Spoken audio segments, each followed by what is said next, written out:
All right. Welcome, everyone, to our International Women's Day event with some very, very exciting and amazing women in tech today. We have our current cohort of the ATI Boeing Accelerator with us and some special guests that have signed up outside of the program. Just a brief overview, the program itself. So the ATI Boeing Accelerator is a 3-month-long accelerator program intended to support innovation and growth of startups in the UK aerospace ecosystem. We're currently at week 9 of 12, so almost at the end of it, and we'll obviously be plugging our demo day at the end of this as well, so keep an eye out of it. Keep an eye out for it in the chat.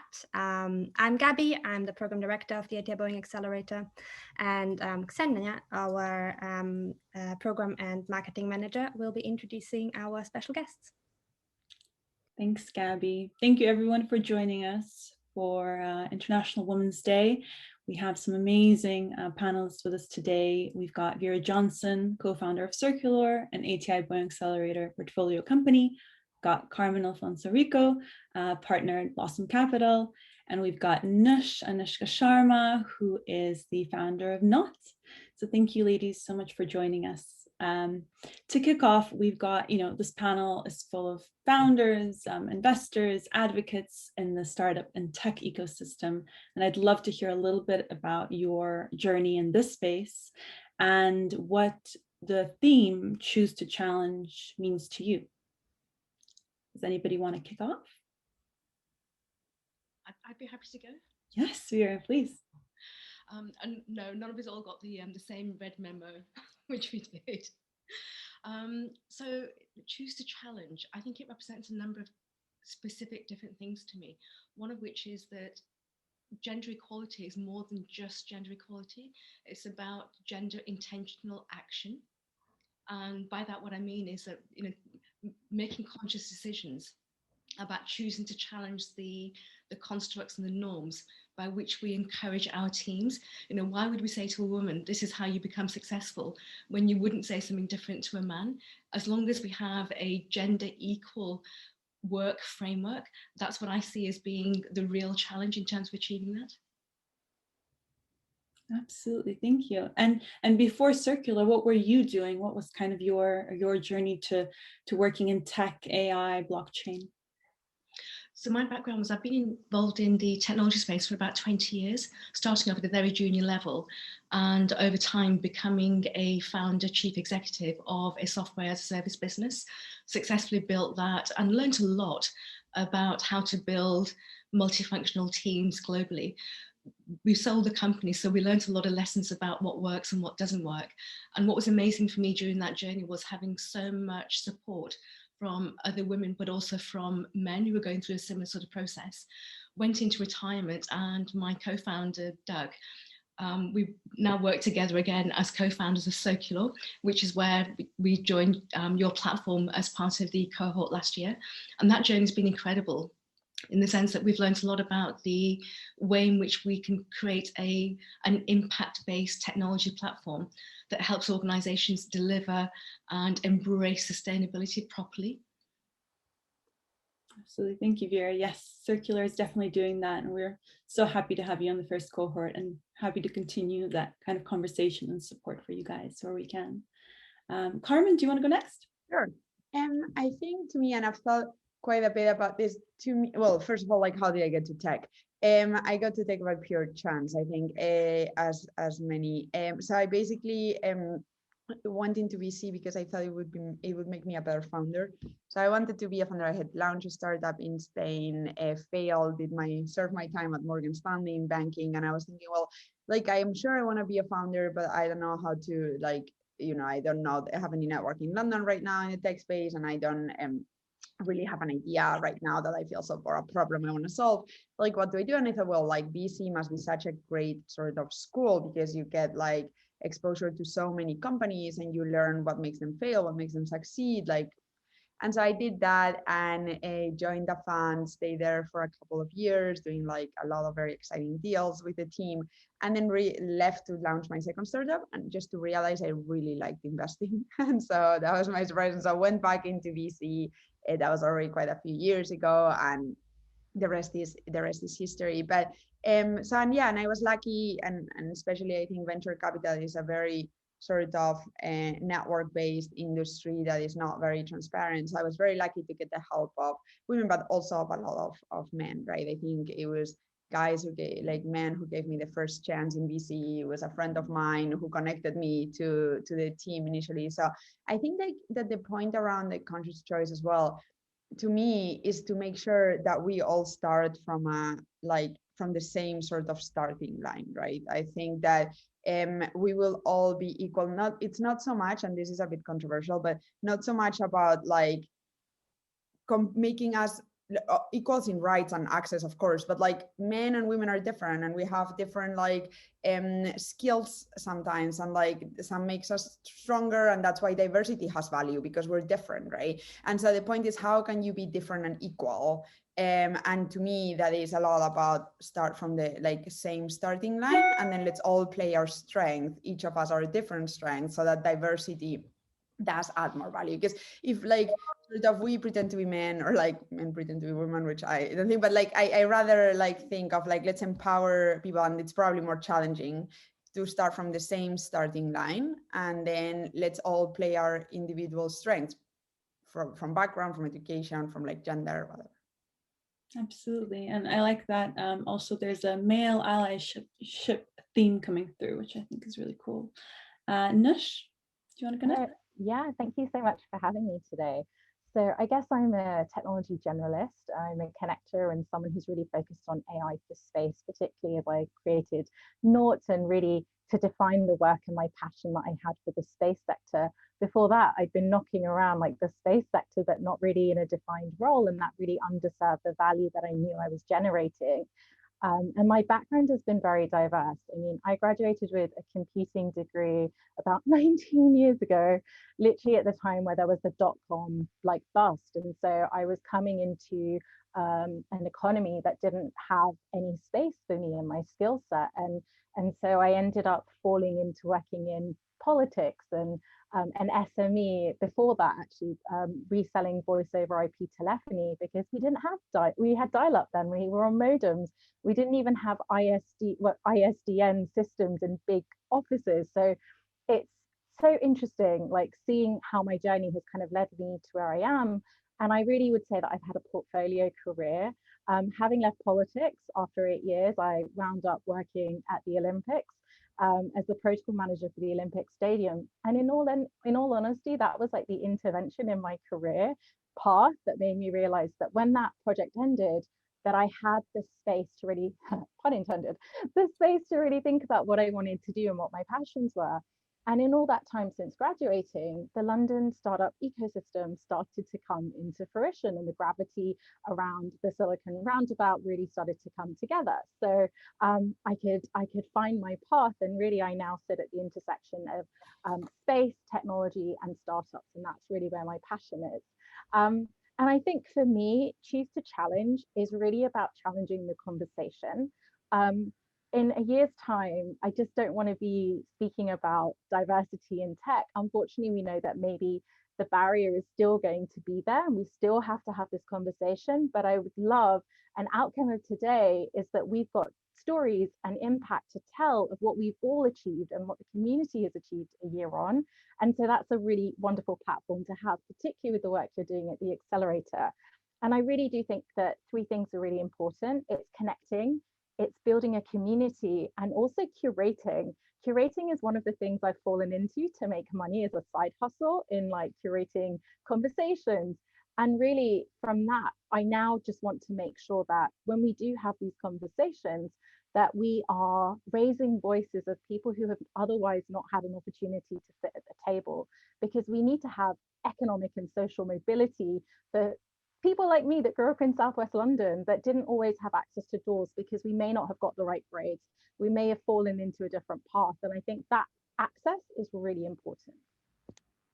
Yeah, I think using your voice to empower others is so important. So thank you for sharing that as well. My next question that I was going to ask you was, part of the Choose to Challenge theme is really thinking about our own unconscious bias. And maybe the question is, how can we challenge our unconscious bias?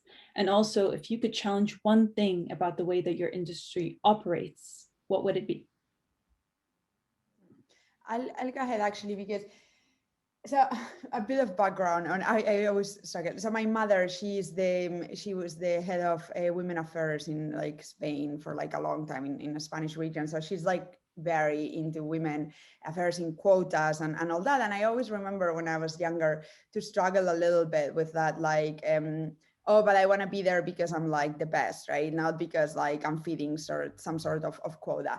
And then I joined a fund where a few years back, as I joined, I became a partner. But when I joined, I was the only woman next to the PA, but that was basically it. The rest were men, right? And all the portfolio were men. And so suddenly a year into that, another investor who I had hired was a woman, and we had a portfolio of 3 companies that were women founders, right? And that wasn't done on purpose, as in I was looking to like hire women. I would hire her because she was the best, and I wasn't looking to invest in women purposely. It's just the best. And I realized something, which is about this unconscious bias, right? I think that a lot of what's going on is not done on purpose, as in like it's not because like white men from Oxford just want like the supremacy of like white men from Oxford. It's just like, because if you're white and you went to Oxford and you meet somebody who's white and is from Oxford, you're gonna feel drawn to them. Like I might feel more drawn to a woman that has a similar background to me. And that's where it really becomes interesting, this idea of you sort of have to also feed the top with diversity, because then it streams down, right? And again, it's not a matter of like, it's unconscious. We're drawn to these things that make us that make us feel like more at home or like more natural. And I think that was like a big learning for me. I think that making that decision bodies across sectors like more diverse will imply that we have more diverse people, like, or startups in our case, if you think of an investment. So I think that is like that is a very sort of relevant topic, on top of obviously the fact that like the more diverse in terms of communities or like backgrounds that you tap into, and the richer the decision. But that was sort of like this unconscious bias was a realization to me. And women communicate ambition in a different way. We communicate like challenge in a different way, and so it sometimes takes another woman to understand. It sometimes doesn't, but it's sometimes, so it's about diversity also in the decision making positions, I think. Absolutely, and it definitely starts top down. I couldn't agree more. Veera, you want to go next? I would totally agree with everything that Carmen said, and I think to add, I would also say that it's about diversity of talent and consciously, biasly choosing the diversity of talent to build teams. And we had a session last week where I call it the tech ladies of Circulor, and we don't even realize that half the company is female. And one of the conversations that came up was that none of us had actually even thought about us as being women, because the gender diversity and the talent diversity was just already ingrained, and therefore we don't even think about it from that perspective. But actually the whole myth that women don't work well together was something that they raised, that actually we just need to dispel that power and ambition and challenge and drive doesn't necessarily leave anything else on the side. It's more about how we find ways of networking, how we use that bias to be able to consciously choose specific types of activities, specific types of conversation, and also recognizing that as companies start to grow internationally, that the way we've all been brought up, our expectations from a cultural perspective, the way we use language, the way we run meetings, for example, that we have to expect that those challenges we need to bring into the workplace to enable it to become a much easier environment for everybody to work together. I really love that. I mean, how do we challenge unconscious bias? It's doing a lot of self-work and also looking at communities and organizations that provide that training. If you're an early stage startup, if you really want to start this from the beginning, I really recommend Hustle Crew and Fearless Futures. I've partaken in their events and training myself literally over the last year, and I discovered things about my own privileges, right? And so I think we also have to look at ourselves, but I think a big part of it is awareness and having empathy. There is such a difference between equality and equity, right? Equality is treating everybody completely the same. Equity is realizing that someone who hasn't got the same privileges perhaps needs some help. And it could be as simple as, you know, there's always an analogy that's used that there's a tall person standing in front of a shorter person at a sports match. You like equity is equality is everybody's on the same thing, and but the short person still can't see past like the tall person. Equity is really putting a box on that, helping that person raise up to like have the same view. But what I really want is someone, and I guess this is one of those soft skills that I've always had that I haven't been able to define until now, is that I'm always recognizing that there's that gap that's missing.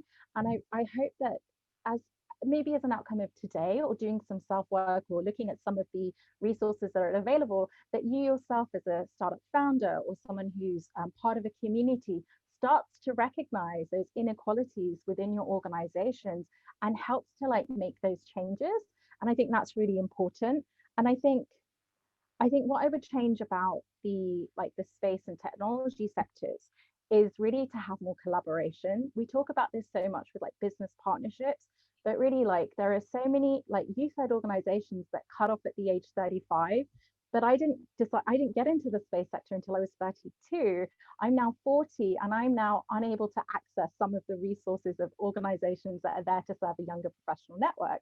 So I've understood now that there's actually the later stage entrepreneurs, which we know the average age of people starting this career set is slightly older than that. There is a gap. And so it's recognizing that. And I think that's where I want to align some of my thinking this year. So if you can't find yourself represented, I think that's why I started the London Space Network. And it was to bring a community of people together, because I was attending, like very privileged to do so, but self-funding myself to attend space and technology conferences around the world. But unless you have access to those events, there was a whole community in London of early stage professionals, people looking to transition in the space sector, students who would just never be able to afford that. So just honestly, just setting up a monthly meetup in our pub, which is on hold thanks to COVID, really provided this like ground where people could come and learn from each other, but also just, you know, find someone to have a conversation and access that in an informal environment. And that was really important for me. That's a really, really good point. And I think, yeah, if you opened up obviously as well the topic of diversity in all sorts of areas, you know, whether that's gender, whether that's age, whether that's ethnicity, and there's so much so much work to be done in kind of all of those areas. A question that ties a little bit into what some of you touched on, but I'd love to hear a bit more about, is around kind of, you know, what we call it, allyship, or some of those individuals that throughout your path have helped you, you know, break through or you know, create a community around yourself in an industry that, you know, might be, for example, like aerospace and tech, very male dominated. I know that, for example, in our cohort, we have lots and lots of founders, you know, young founders that are very aware of the issue and very aware that they need to make a change. But it obviously sometimes feels quite daunting and sometimes feels quite hard to pinpoint, you know, what you as an individual can do.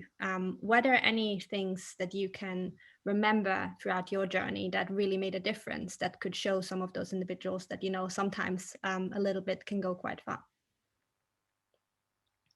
I have a funny example, actually. I always say to teams, don't forget the receptionist, whether it's male or female, on your way into a building. Pay attention to their name, where you know, what they're doing, their personal circumstances, because you never know where they end up. And I've been caught out so many times of people throughout my career over the last 20 years of being involved in technology, where those individuals have progressed in their careers and have become, you know, really, really superpowered individuals running big functions. So that's my takeaway, is that, you know, watching the career of your peers, your colleagues, is just incredible. Really, really good point. I really love that. And I don't know about anyone else maybe watching, but I spent a big part of like my time being on social media and like following people like Gary Vaynerchuk and Elon Musk and all these like awesome entrepreneurial figures. And like, you know, and they follow you back and you get this like rush of adrenaline. They're like, wow. And it's because you feel like you're equal to them because you know what you've got to share. But there's still so much work that needs to be done to really be on like that same platform as them. But equally, I did a lot on LinkedIn. So if there was someone that I saw that was a peer that was maybe a few stages ahead of me in their startup or in their career, I could look at their LinkedIn profile and kind of understand the journey that they had been on. And then obviously when I connected with them, I always wrote a message. And I think it's really easy to just go through LinkedIn and just click connect, click connect, click connect. But unless like, I really love to know why you connected with me or how you discovered me. And that's really helpful in really starting to form that initial relationship, which will hopefully help you in the future. And kindness is costs nothing. And I love what Veera said, like it's so important to know everybody's role in your organization or the building that you're using. There's something so powerful in like remembering people's names and just genuinely being like warm and friendly. I think there's so much that we lose when we're like behind like the noughts and zeros of like binary communication right now. But you know, we can have that flair and kind of show that energy behind each of us. 100%. I think that specifically actually my job is a people's business. Like you need to like find founders, like build trust in them. At the end, you're investing because you believe in them. It's a human relationship ultimately that you need to build. And therefore it is super important to establish this sort of like win-win dynamics in which, and like give first, right? Even like when you, this sort of like collaboration within the industry, you never know. And it's not about expecting something immediately, but this person for sure will be at some point in a stage where they'll be able to help you, and you might not need it, but like they will want to help you. The point is like, it just, first of all, it feels so much better than competing in a sort of like zero sum game, but it's just like super empowering, and the world sort of shows you that doing that then pays off. And I have an extreme example in that. I was the first VC that helped Johnny from Hopin. He had been rejected by some other, not VCs, but like some other earlier stage investors. And like I met him through a business angel who asked me to DD him. It was way too early for me, but I was like super, like I just helped him. Like I've helped many others that haven't got to be Hopin, but I like put together his pre-seed. Like every investor on that cap table is my connection, my process. I did the same with the seed, and now it's like the fastest ever growing company in the world, and he's helping me a lot. So it's just like, and by no means like 2 years ago would I have thought that, and you just give first, and then sort of as you say, kindness costs nothing, helping costs nothing, and it can have an immense upside, and it can make a difference to people, which is almost like enough upside to start with. Absolutely. That's such an amazing story, Carmen. Thank you for that, for sharing that. I was actually going to ask you something about, you know, your work at Blossom Capital and VCs, and, you know, even though there is a very clear business case for investing in women and diverse teams, you know, what are your thoughts? Why are female founders still receiving less VC funding than their male counterparts? So I think, like, and going back to my comment before, I think we need more women at partner level making decisions. And it's a question not because women will back women, but because of this unconscious bias as well. I've realized some women, depends on their background and stuff, but like a lot communicate ambition differently, right? And like I remember this case, we were looking at a startup which was sole founder and a woman entrepreneur, and like I remember my partner being, this is before Blossom, but he was like, well, I don't know if she's ambitious enough, and I was like, oh my god, like I think she can rip your head out. Like, but to me it was like so clear she was ambitious, but to him it wasn't. And it's like a communication thing, right? It is like an understanding the context and understanding the background. And yeah, so I think that going back to my initial comment, the more diverse the top is, the richer the decisions will be, the more sort of, in my case, sources of deal flow and founders will we be able to tap into and to understand and to build conviction on. Absolutely. I would totally agree with that. With the first company I had was just me as the sole female founder, and that was really, really tough. And especially in the early stages of, you know, building a deep tech business. This time around, having a male co-founder has actually made the narrative of fundraising so much more easier and better understood, because we balance off each other in terms of the skill set, but also, as you said, Carmen, the demonstration of capability, experience, and ambition. And the dynamic has actually worked very differently for us, and we're partway through closing on our first Series A, and we wouldn't have been here had we not had a male and female co-founder together. So that's something I think we've been able to share with some of the other cohort members to help them with some tips and tricks of what might work for them. Absolutely. That's a really, really good point, Veera. I'd be curious to find out, and we as a program team know Doug and know that you guys are an incredible team. But for maybe young founders that are looking for co-founders, you know, no matter what gender, but any tips you can give of finding the right person that will actually, you know, be able to uplift you and be that balanced counterpart. How did you go about building that team around yourself? Sure. I think Doug and I were very fortunate that a number of us had worked together in different guises previously in different careers. So when we knew the shape of the team that we needed, we basically tapped them on the shoulder and said, it's time to work with us again. But I think the advice I would give to tech companies going through a similar sort of but earlier stage story than ours is find a mentor, find a potential co-lead with the experience that you don't currently have, and learn from them and literally listen to everything they're saying, because they've been through that journey, they've gone through the pain. So you'll pick up so much more than you would do by just reading a book, just the stories that they tell you, the things that they've had to achieve to get to where they've done, and in convincing them to become either as part of your board or as an advisor, I think is probably one of the easiest ways to do that. Then the second thing I would suggest is look at other people around you in terms of companies that are in your sector where they've gone maybe 2 or 3 steps further down from you, and ring them, talk to them in the way that Anushka said, you know, use LinkedIn, reach out to them and ask them for advice, and you'd be really surprised how willing and open they would be. Absolutely. I think we need to open it for Q&A in just a minute, but I wanted to ask Nush one question about kind of her journey in space and tech, and you know, you being the founder of Not and co-founder of London Space Network. Has the representation changed? Have you seen that, you know, whether that's gender or age, like you said, or race? What has been going on over the last few years? I would say that currently, because there's been so much activity with like the launches, particularly in America, the recent Mars landing, public perception about the opportunities within the space, tech, and aerospace ecosystem has really increased. And I think one of the things that is really helping to scale that is technology, as we're applying it now. And I think in the ecosystem, in the way that technology and the space industries are connected, is that they work together in parallel. And so sitting between them for me has given me really insight. So for instance, the work I did at CogX and with like the artificial intelligence community was really for me to like learn on the go within a job as a like contractor. And what that helped me to realize was that we still are missing like that research and academic base within the startups that are really helping to research and kind of apply those engineering techniques.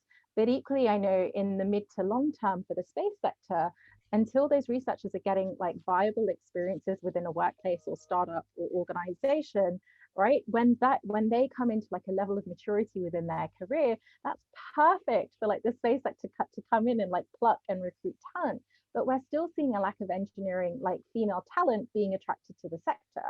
And over lockdown, I've been doing a ethics, technology, and engineering course. And what I've really discovered, and I think that's why I want to challenge the conversation, is that unless I can have this platform to like help women like realize the opportunities of engineering, I am still going to be unconsciously written out of algorithms and representation online on social media platforms. For instance, we're already seeing women of color being shadow banned on platforms such as Instagram because they don't fit a body type, or they're talking about political issues maybe in India, like the farmers' protest recently. That shouldn't happen. And so I do think that it's helping me to understand more of like the areas that I need to raise my voice. And I've kind of done that very recently in understanding like the ethics of it. But engineering and society, like we are re-engineering society at the moment with technology and these startups that we're building and creating, because as they scale, the impact they have on society is where the trends will kind of adopt and grow. So I encourage anyone who is an engineer or looking into that to really reconsider their option if they ever want to leave that career set, because what you are building into those teams that Veera and Carmen are kind of like looking to support and build and grow, like that is where the challenge is really gonna like come in the future. And I just don't want to see anyone written out of these technological advances that we have. Awesome. Thank you, Nush. Really, really good point. Shall we kick off with the questions in the chat? There was a couple. First up, we have Simon from SensorWeb who asks, thinking about the enjoyment of watching people around us succeed, how do we foster a collaborative network that encourages everyone to succeed and creatively flourish? I can answer that. I would say when you host or run events and bring people together, don't just have CEOs on the panels, have people that are maybe students or Generation X or Z and have their views and input. And one of the best things I have is reverse mentoring. I have someone who's doing a master's, Ksenia, in Barcelona, who mentors me and I mentor her. And so it is so cool, like being like maybe 20 years apart in our like careers. And actually, Ksenia helped me by becoming a judge for the NASA Space Up Hackathon last year. And I helped her when she joined us at CogX, when she volunteered and got a chance to meet some of our awesome like space and technology speakers.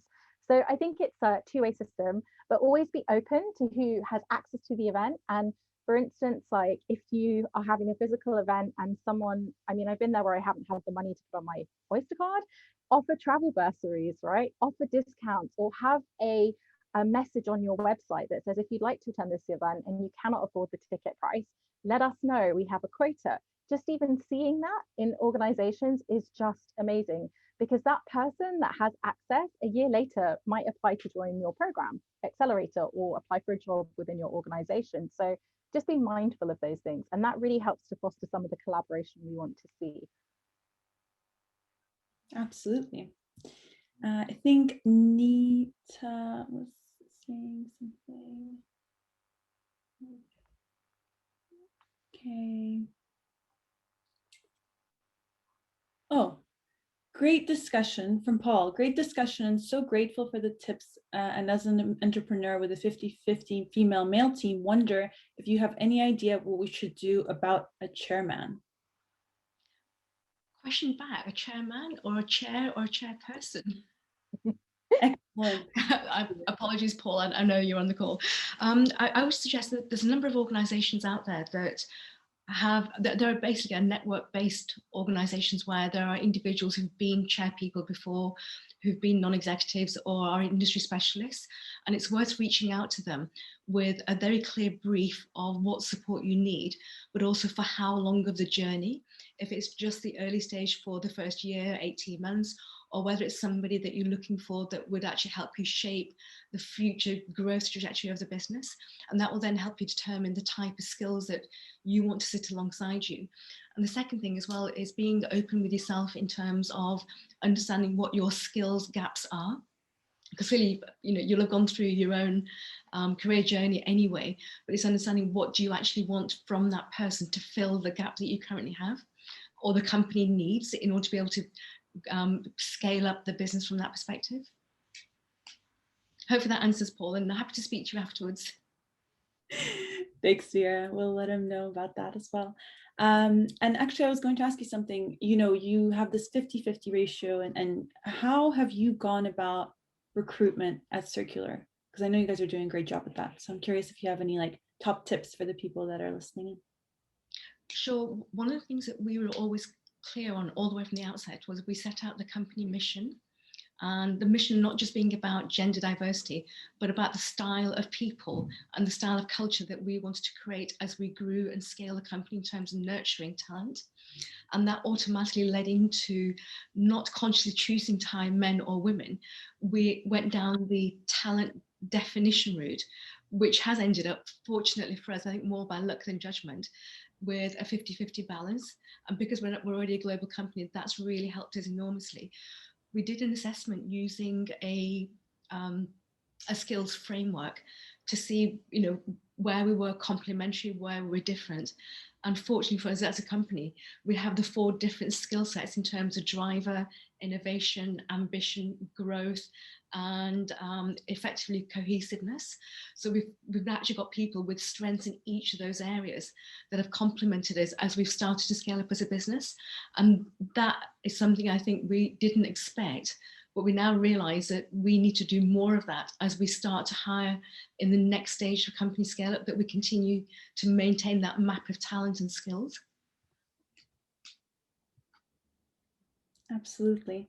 And I was going to ask you all, actually, because I know you are all founders on the panel. Gabby is a former founder herself, and so is Carmen. And I was going to ask, what is the support that is still maybe missing for female entrepreneurs, in your opinion, and what can we do to help them on their journey? Gabby, you want to kick off? Yeah, of course. I mean, I think there's definitely something around, really, really trying to put your money where your mouth is. In many of these cases, there's a lot of mentorship out there, and I think it's really important. And I don't want to discount that in any way, because I think it really makes a difference.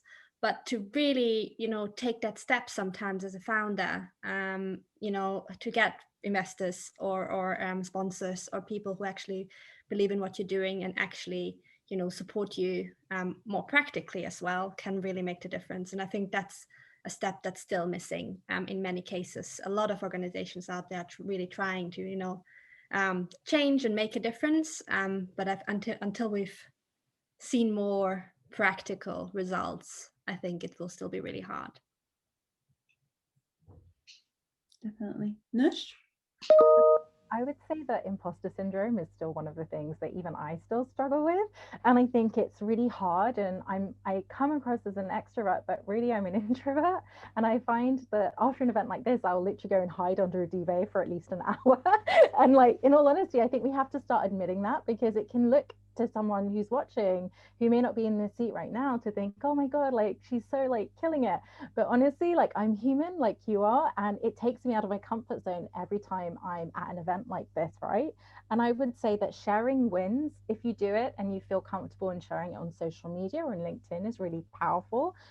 Equally, you can I have an unlisted document on Medium, my blog, where I've listed everything that I've done. And I tend to do it on a weekly basis. And then we're nearly coming up to the end of the quarter, and I may be challenging myself to publish that, but we'll see, watch this space. And I think the other thing that women can do to help themselves is to really ask for help from their network. And I think it's something we all really struggle with. And I think even things like saying, hey, if you can support this post with a like, if you can share or retweet, it's little things like that. Honestly, if people really support you and want to and kind of come and champion you, unless you ask from them, even a little thing like a like or a retweet or a comment, you won't necessarily get that, because it's really easy to sit here and scroll, but everyone has got so much going on right now, and we all want to help each other. But it's equally important not to get too concerned if you're not getting the traction you want immediately, because it will also come in time, and being consistent. And that's something I'm really working on at the moment, really being consistent with the messaging, the work I want to do, and the help that I need to get from my beautiful community and network. And I think that looking at it from an investor angle, thinking about founders, I think one is also being comfortable in being a woman and all that comes with, right? I mean, when we start becoming 30 plus, there are whole questions about marriage and is she gonna get pregnant, sort of stuff. And to be honest, if it is a concern for those who back you, they shouldn't back you. I've backed women, actually pregnant women, and literally it's just about a bit of empathy and understanding the context, but it's not sort of an impediment for anything, right? And I understand that founders sometimes feel a little bit afraid of sort of disclosing that, or uncomfortable like answering questions about their family life, because you sort of have this impression that might diminish your chances to get pregnant and sorry, to not to get pregnant, to get funded, and so on. It's this, well, we need to create that ecosystem which like women can get pregnant and can have kids and still be fantastic founders, because they can totally be, right? And so I think that is one, and just, yeah, we have to create that environment where women are safe to be between 30 and 40 and still like be high performers but have a family. Absolutely. Very important point. Veera? I was going to say, demonstrating and showing your vulnerability is actually a strength. It is a superpower. And the more we're comfortable being able to do that, because being a leader and being a founder leader is actually quite a lonely place. If we're honest with ourselves, it's a challenge. And it continues to be a challenge until you feel comfortable that you've got the company to the point that you're happy with it. And that's a long journey. So demonstrating vulnerability at those key points where, as Anushka and Carmen have said, asking for help are exactly the things that we should be doing. And therefore we shouldn't be worried about showing our vulnerability. Absolutely. I couldn't agree more. Yeah, showing and asking for help and sharing it, right, to make others feel comfortable. Because as Anushka was saying, sometimes even like a LinkedIn page might look like that person's a superhero, but you have no idea how, like, you know, difficult it was to get to where she got, and all the things that went wrong on the way. And I think that making oneself look like a superhero doesn't do any favor to anybody else, as opposed to just recognizing things like they are, and like sometimes are really, things go very well, sometimes it's very challenging, and it's okay, we're all like humans. And I think that also comforts everybody around you to just make yourself feel like human. Yeah, being authentic and sharing your story, all the highs and lows, I think is really important. There's lots of highs and lows in startups, as we all know, so Absolutely. I think we have time for one more question, and it's from Nita, and she says, how do you think gender diversity could improve innovation performance in the team? Very good, very specific. Nush? I think that's a great question, Nita. And I think with this whole conversation around collaboration, we need diverse voices in an organization. And there have been some awesome startups that I've worked with where every single person, it's been an all hands, has sat around the table to solve a problem and kind of share insights. And I think that's the kind of leadership that has really encouraged me and made me feel valued as part of a team. And I think irrespective of the experience of my time at that time, it was so great to hear different perspectives around the table. So having that open-minded kind of like leadership approach where you actually do carve out time, whether it's a half day or whether it's over lunch and you provide lunch as the founder or the team, like make it so that it's an open environment where people feel safe.